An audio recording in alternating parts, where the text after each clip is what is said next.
আসসালামু আলাইকুম ভিউয়ার্স, দেখুন আজকে মিরপুর 10 থেকে এই ফোনটি এসেছে। এই ফোনটির গল্পটি একটু আলাদা রয়েছে। আসলে আমরা বাস্তব অভিজ্ঞতা অর্জন করার পর বা নিজ চোখে না দেখলে বা প্র্যাকটিক্যালি নিজে যখন সেই বিষয়ে কোনো অভিজ্ঞতা অর্জন না করি, সেই বিষয়টি কিন্তু আমাদের বিশ্বাস করতে কষ্ট হয়। তো সাধারণত এই ঢাকা থেকে যে ফোনগুলো আসে, অনেক ফোনই আসে, সেগুলো কাজ করে থাকি। অনেকে বিশ্বাস করে বা আমার প্রতি যে আলাদা ধরনের একটি বিশ্বাস রয়েছে, যে কারণে কিন্তু ঢাকা থেকে টাঙ্গাইলে ফোন পাঠান। কারণ সাধারণত সব জেলা থেকে কিন্তু ঢাকাতেই ফোনগুলো পাঠানো হয়। আর ঢাকা থেকে যদি টাঙ্গাইলে আসে, সেখানে বুঝতে হবে অবশ্যই একটু বিশ্বাসের ব্যাপার বা ভালোবাসার ব্যাপার রয়েছে, আস্থার ব্যাপার রয়েছে, যে কারণে পাঠান। কাজের গুণগত মানেরও তো কিছু ব্যাপার থাকে। তো আজকে যে ফোনটি, এটি হচ্ছে সালাউদ্দিন ভাই ঢাকা থেকে পাঠিয়েছেন। ওনার এই ফোনটি আসলে ওনার নিজের না, এই ফোনটি ওনার রিলেটিভের। আর উনি নিজে ওনার ফোনটি আজ থেকে দীর্ঘদিন আগে ফোন রিপেয়ার করেছেন আমার কাছ থেকে, এবং ফোনটি খুব ভালোভাবে ইউজ করতে পারছেন। যে কারণেই এই ফোনটির ব্যাপারে যখন ওনার কানে এসেছে যে এই ফোনটি ঠিক করতে গিয়ে এরকম হচ্ছে, তখন এই ফোনটি উনি আমার কাছে পাঠিয়েছেন। তো আসলে ফোনটি কি হয়েছে, কেন এই প্রবলেম, আমি দেখব। আর আপনাদের জানিয়ে রাখি, এই যে পোকো F2 প্রো, এটি কিন্তু একটি ডাবল লেয়ারের মাদারবোর্ড, মানে মাদারবোর্ডের মধ্যে জোড়া লাগানো।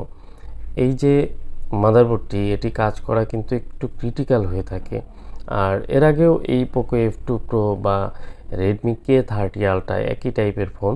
তো এই ফোনগুলোর সিপিইউ রিবোলিং করে ডেড ইস্যু ফিক্স করা যায়, এই বিষয়টি কিন্তু আপনারা দেখেছেন।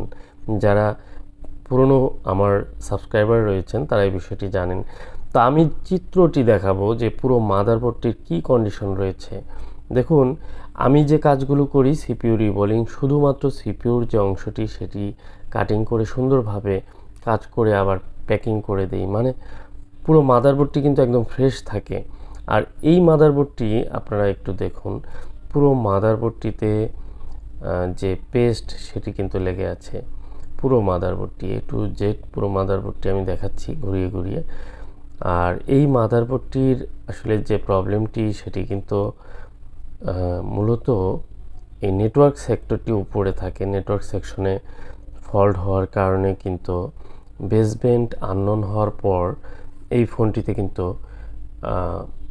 যে নো সার্ভিস প্রবলেম এবং ওয়াইফাই প্রবলেম, এটি আসার সম্ভাবনা আছে। যেহেতু সিপিইউ রিবোলিং করার পর যদি কোনো ফোনে বেসব্যান্ড আননোন আসে, প্রথম আপনি কী কাজটি করবেন? প্রথমে উচিত হলো সেই সিপিইউটি আবার পুনরায় রিমুভ করে ভালোভাবে আর একবার রিবোলিং করা। কারণ আইমি বেসব্যান্ড অনেক সময় সিপিইউর কানেক্টিভিটি ফল্টের কারণে কিন্তু আসতে পারে। আর এই ফোনটির ক্ষেত্রে আসলে সেরকম কিছু হয়েছে কি না, সেই বিষয়টি দেখার জন্য আমি র্যাম এবং সিপিইউটি রিমুভ করে নেব। কারণ এই জিনিসটি আমার কাছে একটু সন্দেহ লাগছে। তো আমি দেখতে পাচ্ছি যে সিপিইউর নিচের কানেকশনগুলো মোটামুটি ঠিক রয়েছে। তারপরে আমি নিখুঁতভাবে একবার রিভলভ করে এটিকে ইনস্টল করে এরপর আমি দেখব যে আমার প্রবলেমটি ফিক্স হয় কি না। এরপরেও স্টেপ বাই স্টেপ অনেকগুলো কাজ রয়েছে। যদি এটি ফিক্স হয়ে যায়, তাহলে হয়তো আর তেমন কিছু করতে হবে না। তো পুরো মাদারবোর্ডটির যে অবস্থা দেখলাম আমি, হয়তো বা মাদারবোর্ডটিতে প্রচুর কাজ করা হয়েছে, কিন্তু অ্যাকচুয়ালি এই ধরনের কাজগুলো বা এই ধরনের ফোনগুলো কিন্তু সিপিইউ রিভলভ করেই কিন্তু ফিক্স হয়ে যায়। যেমন হঠাৎ করে এগুলো ডেড হয়ে যেতে পারে, ব্ল্যাক স্ক্রিন আসতে পারে, রিবোট করতে পারে। এই যে প্রবলেমগুলো আপনারা রিসেন্টলিও একটা ভিডিও দেখেছেন, তো K30 প্রো সম্ভবত। তো এই ফোনগুলো সাধারণত সিপিইউ রিভলভ করে হয়ে যায়। তো যিনি সিপিইউ রিবোলিং করেছেন, হয়তো সিপিইউ রিবোলিং করতে অন্য কোথাও হিট লেগে মাদারবোর্ডটিতে অন্য কোনো প্রবলেম হয়েছে। আর দেখুন, সিপিইউর নিচে একটি ক্যাপও কিন্তু নেই, যে ক্যাপাসিটরগুলো থাকে। তো সমস্যা নেই, এরপরে ফোনটি রান করবে, সব কিছু ঠিকঠাক চলবে, এগুলো ক্যাপ না থাকলেও চলে। তো একটি ফোনের যখন আমরা কাজ করি, আমাদের উচিত হলো সর্বোচ্চ এই বিষয়টি খেয়াল রাখা যে আমি যে অংশটিতে কাজ করব, এর বাহিরে যেন কোনো প্রবলেম না হয়, মানে প্রবলেমটি ছড়িয়ে না পড়ে। তাহলে কিন্তু প্রবলেমটি খুঁজে বের করা কষ্ট, নিজেরও কষ্ট, অনেক সময় নষ্ট হয়ে যাবে। সবচেয়ে বড় কথা হলো যে ফোনটির যে হেলথ, একটি ফোনের আপনি যে নির্দিষ্ট অংশে কাজ করবেন, সেই নির্দিষ্ট অংশে যদি আপনি জাস্ট অপারেশন করে আবার আটকিয়ে দেন, ব্লক করে দেন, ঢেকে দেন, তাহলে ফোনটির যে হেলথ রয়েছে সেটি কিন্তু সম্পূর্ণ অটুট থাকবে, ভালো থাকবে। আপনি যখন পুরো মাদারবোর্ডটি কাজ করে ফেলবেন বা পেস্ট লাগিয়ে হিট দিবেন, অনেকে আছে যে একটা গয়রহ কাজ করেন, এই কাজগুলো এখন না করাই ভালো। কারণ যে স্মার্টফোনগুলো বর্তমানে যে ফোনগুলো আসছে এগুলো কিন্তু একটু এলোমেলো কাজ করলে বা কোনো কোনো জায়গা আছে যেখানে আপনি একটু থিনার বা পেস্ট লাগার কারণেও কিন্তু ফোনটি অনেক প্রবলেম হতে পারে, এরকম অনেক অংশ রয়েছে।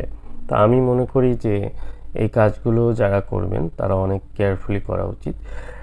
আর যদিও এই কাজগুলো যারা করছেন, সিপিইউ রিবোলিংয়ের কাজ আসলে একেবারে কাজ না জেনে করেননি, যেমন এই ফোনটি যেটি কাজ করেছেন রিবোলিং, এটি অনেক ভালো কাজ করেছেন, সিপিইউ কিন্তু কোনো ধরনের ড্যামেজ হয়নি, কাজের কোয়ালিটি ভালো ছিল, বাট হয়তো কোনো প্রবলেমের কারণে ফোনটি সাকসেস হয়নি। আর মাদারবোর্ডটির যে কন্ডিশন আমি দেখতে পাচ্ছি, তো উনি অনেক চেষ্টাও করেছেন হয়তো প্রবলেমটি ফিক্স করার জন্য, কিন্তু হয়নি। মূলত ডেড ইস্যু সলভ হয়েছে, কিন্তু যে নেটওয়ার্কের নো সার্ভিস এবং ওয়াইফাই পাচ্ছে না, এই যে প্রবলেমটি, দেখুন একটি ফোন সিম না পেলে বা ওয়াইফাই না পেলে সেই ফোন দিয়ে আর কি করা যায়। তো এটি হচ্ছে বড় সমস্যা। তো একটি ফোন রিপেয়ার করার ক্ষেত্রে আমরা তো চিন্তা করি যে ভালোভাবে কাজ করার, ফোনটি সম্পূর্ণ ঠিক হয়ে যাক, ফোনটি খারাপ হয়ে যাক, এরকমভাবে কিন্তু আমরা কাজ করি না। তো অ্যাক্সিডেন্টলি হয়ে যায় অনেক সময়, অনেক কাজ খারাপ হতে পারে। বাট এই কাজটি যেহেতু ঢাকাতে কাজটি করেছেন, ঢাকাতে তো অবশ্যই অনেকে আস্থা বা বিশ্বাস নিয়েই কাজ করেন যে ভালো ভালো সবগুলো কিন্তু ঢাকাতেই থাকে, ভালো দক্ষ টেকনিশিয়ান ভাইরা, ওনারা সব ঢাকাতেই ম্যাক্সিমাম থাকার কথা, সেই জন্যই বিশ্বাস নিয়ে কাজ করেন। হোক আমার পোকো লেখা কিন্তু চলে আসছে, মানে সিপিইউ র্যাম আমি জাস্ট রিবোলিং করে লাগালাম নিখুঁতভাবে এবং ফোন অন হয়েছে, আমি দেখবো জাস্ট নো সার্ভিসটি ছাড়ছে কিনা। তো আমি দেখতে পাচ্ছি, মনে হয় হতাশ হয়ে গেলাম, নো সার্ভিস ছাড়েনি, একই কন্ডিশনে আছে। আর এই ফোনগুলোর ক্ষেত্রে যেটি করতে হয় সেটি হচ্ছে, যদি কোনো সময় সিপিইউ রিভলভ করার পর বেসব্যান্ড আননোন থাকে বা আপনার নো সার্ভিস থাকে, তাহলে ফার্স্ট টাইম সিপিইউটি আরেকবার রিভলভ করে এটি কিন্তু ফিক্স করার চেষ্টা করতে হবে। মানে এটি সিপিইউ থেকে ফিক্স হয়ে যাওয়ার চান্স থাকে, কারণ আমি এর আগেও দেখেছি যে এই ধরনের প্রবলেম সিপিইউ রিভলভ করে ফিক্স করা হয়। আর সেক্ষেত্রে দেখা গেছে যে এই সিপিইউটি রিভলভ করার পরই কিন্তু বেসব্যান্ড আননোন দেখাচ্ছে। দেখুন এই যে বেসব্যান্ড আননোন দেখাচ্ছে। আরেকটি বিষয় লক্ষ্য করে দেখলাম, দেখুন এটির যে টপ পার্ট, মানে মাদারবোর্ডটি আলাদা করেছিলেন উনি, ভালোভাবে লাগাতেও পারেননি মনে হয়, এই যে একটু খোলা খোলা আছে। তো এটি হয়তো সেপারেট করে উনি ট্রাই করেছিলেন, কিন্তু এটি কাজ করতে গেলে অবশ্যই আপনার স্টেনসিল থাকতে হবে এবং ভালো করে বল করে তারপর লাগাতে হবে। এই জায়গাটিতে মনে হয় একটু গ্যাপ রয়েছে। তো এই কাজগুলো আসলে এরকম প্রবলেম হয় না, আমি একটিও এরকম প্রবলেম পাইনি, কারণ ডাবল লেয়ারের যে বোর্ডগুলো, এগুলো ডাবল ডাবল পার্ট থাকে, এগুলো হিট দেওয়ার সময় খুব ভেবেচিন্তে দিতে হয়, ভেবেচিন্তে কাজ করলে এই প্রবলেমগুলো হয় না সাধারণত। তো এই ধরনের প্রবলেম থাকলে ভালো জায়গায় প্রথমে দেখাবেন, এটি হচ্ছে আমার সাজেশন। তো আজকের মতো এ পর্যন্তই। যদি ভালো লাগে ভিডিওটি অবশ্যই লাইক করবেন, আর এই কাজটি পরবর্তীতে ট্রাই করতে হবে।